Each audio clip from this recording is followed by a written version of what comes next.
All right, hell yeah. So this is James Stewart's multivariable calculus, and we're going to be going over the chain rule. These few pages I've been just kind of looking at. I don't know if I'm just going to do like a minute video, 10-minute video. We'll see.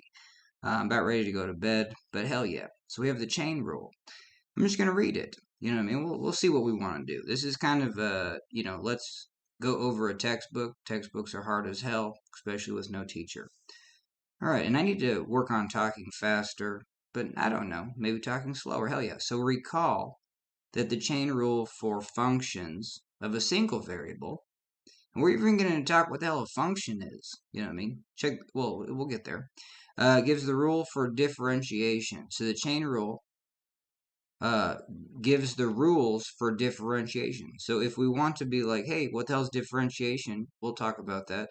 But then how do we set it up? So, you know what I mean? Because we want to express the differentiation part, with simple things, things that we know how to do, multiply things, add things, hell yeah. All right, so, cool. And so here's the function. So y is equal to, I guess these are kind of one and the same. And that's kind of fascinating. Anytime you have an equal sign, you know what I mean? This is equal to that. Cool. And I use hey, this is apple pies. This is how many apples you need. 2 apples per apple pie. So what you have here is basically an input that says, hey, I'm going to throw apples into this side of the equation, and that's going to be a number, 2. On this side, I'm going to pop out another number. It's going to be 1 or something like that. And those are going to be equal. I shouldn't have actually, said that because you would have to, for this, if you inputted a number of 2 and this said 1, well, I would have to take that number 2 and divide by a half. You know what I mean? So, and I'm not going to go into that, but that's a simple linear function where your input isn't the same units as your output. But just in general, the idea of a function is that I'm going to input a number here, and then I'm going to get an output here. And then it's just like, well, you know what I mean? Then you're just like, well, what could overlap? And I'm trying to even think. Oh yeah. So uh, this is going to be your independent variable. So these can't overlap. You're going to have numbers from negative infinity to infinity. Um, if I throw in the number 2, it just is the number 2. There's no 2 number 2s. And I could get, if it's the simplest function is just like a constant. So it'd be like y is equal to 5. 5 doesn't have an x in it, but that's why I sometimes say like x to the 0. If you have 5 times x to the 0, input any number that's, any number, let's say your x is 10. 10 to the 0 is 1. 5 times 1 is 5. And then so your output is always going to be 5. And so this y value is just going to always be 5. It's going to be a constant line. With functions, you can't have 2 different outputs equal the same input. Yeah, and that's kind of hard to express without paper and pencil. But all right, and then you have this is that the number 2 for like the 2 apples that we're going to give them is another function. I don't know. Maybe you're going to weigh the apples, and the apples weigh, it's almost about 500 grams to a pound. Let's say 2 apples weighs, 600. Let's say each apple weighs 300. They're big apples. Is it half a pound of an apple? I don't know. I think, let's say just 200 grams. So hell yeah. So now you have weighed 400 grams of apples, and maybe that's this equation. This equation is going to take the number 400 and divide it by 200. Cool. You know what I mean? And that's actually pretty simple. And that's what I think that you should do when reading textbooks that are trying to get into a complicated figure out what's the simplest thing that actually kind of jives, like not maybe not too simple. Yes, and we'll talk about that as well, or just go to bed. But hell yeah, so there you go. So I'm going to input the number 400 because I weighed 400 apples. You know, I don't know how many there are, but I just know that if I divide by 200, that's going to pop out the number of apples. Hell yeah. And because maybe the apples are all chopped up, but you know, okay, hell yeah. So 400 divided by 200 gives me this number 2. That's going to be my x value. That's going to input into this equation, and now I have 2. I'm going to divide that by a half, or multiply it by a half, and that's going to give me the number 1, which is the number of pies. Okay, hell yeah. So, and you read this as f is a function, and this is the tricky part. G is also a function. So just because we're using the letter F and it starts, function starts with the letter F, G is also a function. And so that's where, you know what I mean? What would you have? Like you could have G, F, G, H. Is that how the letters go? Yeah. And that's where matrix algebra, if you ever take matrix algebra, then you're just going to set up something where, your function, I don't know what you'd put here. Would you just put f1, f2? This would be f1 of x. This would be f2. Something like that probably. I don't know. You know what I mean? Okay, let's move on. So we're f and g, and they're differentiable functions. And it's kind of interesting that I kind of forget, but they were saying as long as things like don't have missing gaps over the inputs. Even if they have a small hole, it seems like you can do a workaround. They'll still like behave as a differentiable function. Maybe they're just not going to be at that point. They're not going to be. But yeah, it's kind of fascinating. All right. Yeah, if you have just a small hole in one of these equations, then maybe that's not a big deal. You can still figure out an equation that differentiates over that interval minus that one location, maybe. And maybe it's not even minus that one location. I don't know about that. All right, so if both those functions are differentiable functions, then y is I don't know why I'm emphasizing. I have no idea what they're going to say. So hell yeah, then y is indirectly. Don't you hate that when they're just like emphasizing words like they know what's happening and you're just like stop. All right, so then y is indirectly a differentiable function. Cool. So this equation, well, y is equal to f of x. I don't get it. So where f and g are differentiable functions, then y is indirectly a differentiable function of t. Oh, there you go. Y is a function of t. See, yeah, we're kind of doing this, and maybe that's where you get this chain. You know what I mean? Like, I had 400 grams. 400 grams is 2 apples. This equation says 2 apples is 1 pie. So there is a link between 1 apple and 400 grams. And the link here is that if I double this, if I go to 800 grams, how many pies? I get 2 pies. So then and this might be where we stop, because that is the chain rule, you know what I mean? And what the hell are we even talking? What is this? I mean, if you can't look at a differentiable function, the first thing you should do is say change in y, and you should go back to that. What the hell is a function? And especially go back to what is a function not? A function is where you have an independent variable. Simplest case is all real numbers. Maybe we get negative pies or whatever. Because we have, I don't know. And negatives, you can make up your own thing. Maybe like, I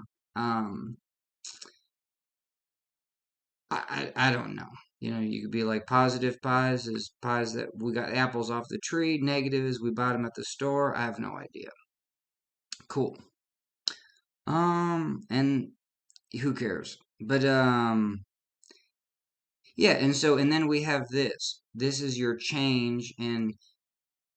Oh yeah, and then a function always has, your independent variable when you graph it, when you do an XY graph, is going to be like, hey, these are the increments. I have 1 apple, 2 apples, 3 apples, 4 apples. Even if it's like 1.3 apple, it doesn't really matter. But those are equally spaced. And but our outputs, we might not be expecting anything that's normal with our outputs. The only Yeah, and that's it. Yeah, because our inputs, we know that they're evenly spaced, and we've already set that there's no numbers overlap. So we're good there. Um, yeah.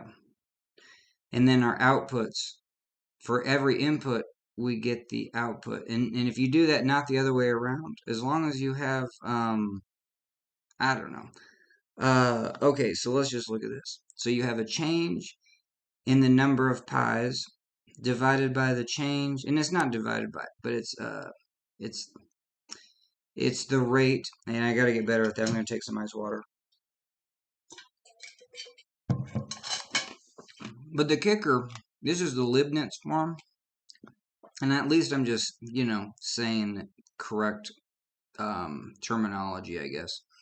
But it's not a division sign. It can be if you do like the delta change in y divided by the change in t, then you get an approximation. You know what I mean? It's a approximation. Good enough, probably, but we can talk about that. So in this scenario, the simplest scenario that I came up with is that if we double this number of t, which was grams of apples, we're probably going to double the number of pies, and that's what happens. So hell yeah. So I'm just going to change the grams of apples from 200 to 400. So we have I'm sorry, 400, 800, because we started with 400 grams. We're going to say 400 divided by 200 is 2 apples. 2 apples goes into 1 pie is 1 pie. So now I'm going to say instead of 400 grams, we're going to change it to 800 grams. So the change is between 800 and 400. So that's an increase of 400 grams. So that's the change right here. The change in apple pies is we get 1 more apple pie. So this rate is going to be 1 apple pie per 400 grams of apples, apple ingredient. And that's how many pies. So that is the rate of this equation. And because it's pretty simple, there you go. So now we have, and then that rate, you could think of this as the rate. You could think of this as the slope of the equation of apples to this equation. And then all you have to do is plug this value of x into this. This equation would be y. I'm going to take some ice water and we're almost done. This equation would be y is equal to 1/2 x.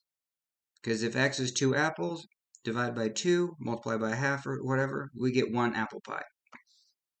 If x is grams of apples divided by 200, cool, we're going to take the grams of apples t divided by 200 and then put it into this. This was 1/2 times x. X is now t divided by 200. So now we're going to have t divided by 400. So that's y. And that makes sense because if we have 400 grams divided by 400 grams, that's 1 apple pie. If we have 800 grams divided by 400 grams, that's going to be 2 apple pies. And obviously, this side of the equation, grams, is not the same as apple pies. That's why you have more ice water. That's why you have like just a factor that changes the units.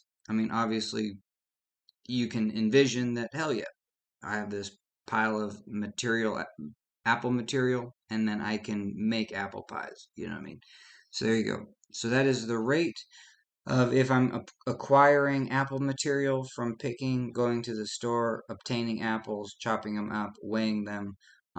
This is the rate at which I can make pies if I'm getting those apples. The change in apples could be, hey, apples are coming into my kitchen. We're gonna instantly make them into pies. You know what I mean? And so, hell yeah. How much apple came into my kitchen? I don't know. If it's, let's say it's 4,000 grams. Okay, that's going to be 10 apple pies. I don't think we talked about the chain rule there, but let's take a look at what this equation says. This equation says change in pies to change in x. What the hell was x? X was apples. Okay, and then this says change in apples, change in grams of apples. But if you do that though, I mean, if you just say, hey, what's the change in apple pies? Yeah, and then what's the change in apples? And then, yeah, that's the number of apples. And then this is what's the change in the grams of apples. Well, obviously, these will cancel. And so that's where this form is, like these. But I guess you can't say that because it's like the second you do this D, it just means it's so small that it approaches zero. Like the change, like that change in X is just approaching zero. So, all right, hell yeah. But that's just a general case for the chain rule. And this is multivariable calculus, so we didn't even get into the partial. Yeah, because this is for a single variable. But then when we come here and we have a function that's based on apples, maybe you could have apples and strawberries in a pie. And you could either do 50-50, you could do all apples, you could do all strawberries. And so now you just have this or blends. And so now Z is still the number of pies, and you know what I mean? And T might be the amount of, I don't know, just material. T might just be fruit material in grams, and it doesn't matter what it is. I don't know, that sounds reasonable. And but X and Y are the numbers of apples, and this is the number of strawberries. And so, but if we're going to change this number of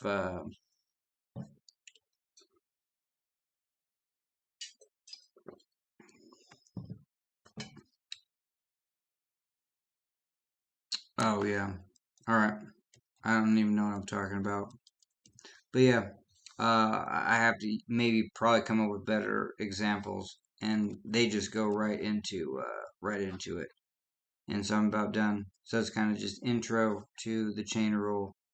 Uh, yep. All right. So I hit my wall. You know what I mean? Explaining partial derivatives. Like if because two things can change here. You can have a change in x, or you can keep y the same. Y doesn't have to change at all. If y doesn't change, hey, this change in y is zero. This whole part is zero. But if x changes, then it's just the same as this. You know what I mean? Where you have change in the function, and then this change in the function, this is your y. I mean, this is the function, and so if you have the derivative, this would be the change in the function z. When you change in the change the material of fruit for the pies, how many pies are we making per change in the material? And maybe it's just the same. We just have two different things that can contribute. And then we go back and we're just saying, well, we're not going to have any change in the number of strawberries. We actually, there's a drought on strawberries. We don't have strawberries. And so this is the number of pies, change in materials. So we could still have the same thing, change in 400 grams down here, and we get change of 1 pie. So that would be our rate, 1 divided by 400. And then here it would be this partial of f is still is just the notation. This f is still representing this function z. So z is the function of x and y. And so I think that's kind of interesting, but it is different because they're saying it's the partial of f, and then this says what you're taking the partial of. You're just changing x. And that's where I need to like do a little bit of research, because you can't change both variables at the same time. I guess mathematically maybe you combine these two and have the denominators the same. And that's what I want to explore. But I think that's kind of the reason why they separate it. If you didn't have any change, this part would go to 0, and it's because this dy would be 0.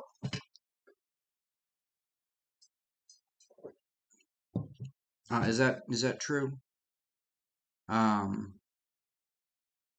And it's kind of fascinating. Like, why is this partial of x any different than the change in x? It seems like those are the same. But this change is just due to this change in x. And so it's not the full change in the equation, which would be the total change in pies. Because if I had for a change in 400, oh shoot, yeah. Yeah, and so this dt also, yeah, that's confusing me with this pi analogy, because it seems like this dt, these 3 dt's are the same value, and yep, so that's kind of tripping me up as well. Well, right here, yeah, yeah, x and y are both a function of the material. So yeah, t would just have to be a generic fruit, generic like quantity of fruit. It would still have to be 400 grams, but it can't. This dt could not determine whether it was apples or. This is good, because this is where the struggle is real. Just like trying to figure out one example that actually fits. But that's where these two equations would come in. This equation would say that the number of strawberries would be, maybe it's only 50 grams per strawberry, but it's 200 grams per apple. Cool. And then maybe per pie you need 10 strawberries, but you only need 2 apples to make these pies. They're small strawberry pies, but you can charge more because they're smaller. All right, so there you go. So then this would say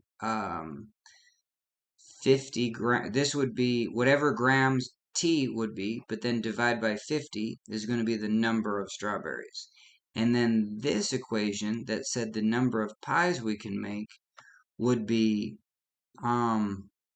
this number of strawberries divided by 10. Every time I have 10 strawberries, I can divide that by 10, and that's going to give you the number of pies. So I would have y divided by 10, cool, and then plus this x. This would be 200 grams divided by 200 would give me 1 apple, or whatever grams. So it would just be t divided by 200 is equal to the number of apples.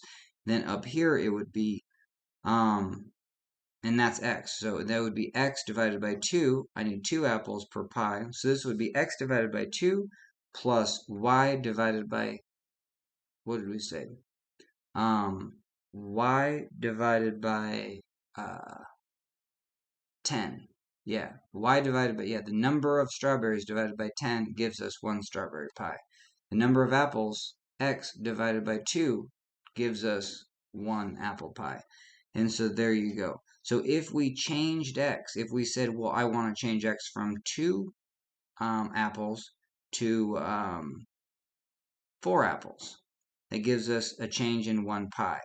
So over here, well, if we want to just, and so there is a secondary partial derivative that would be the partial of z, or just dz, the change in z when changing x, dz dx is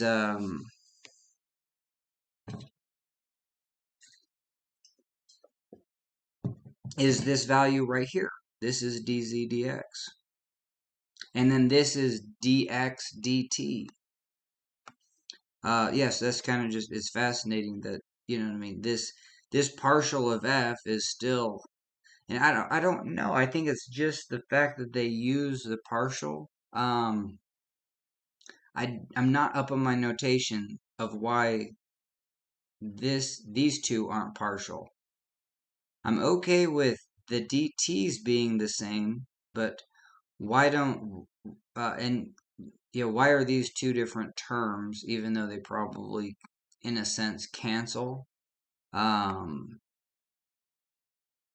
and then what you're left with is the partial of, you know, the full change is the change in the number of pies, change in the number of apple pies. Huh. And this is interesting because if that second equation, well, oh yeah, so this equation, if we put it in terms of t, so this y was going to be, yeah, this is kind of tricky. It's tricky to do without writing.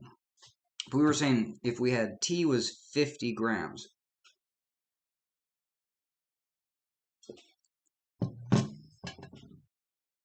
Yeah, see, that's where I messed up making this, because t has to be the same thing. You know what I mean? If I have, yeah, so that's where I'm getting kind of messed up. Yeah, this t has to be a universal thing. I can't differentiate between a change in 50 grams of strawberries compared to a change in 200 grams of apples.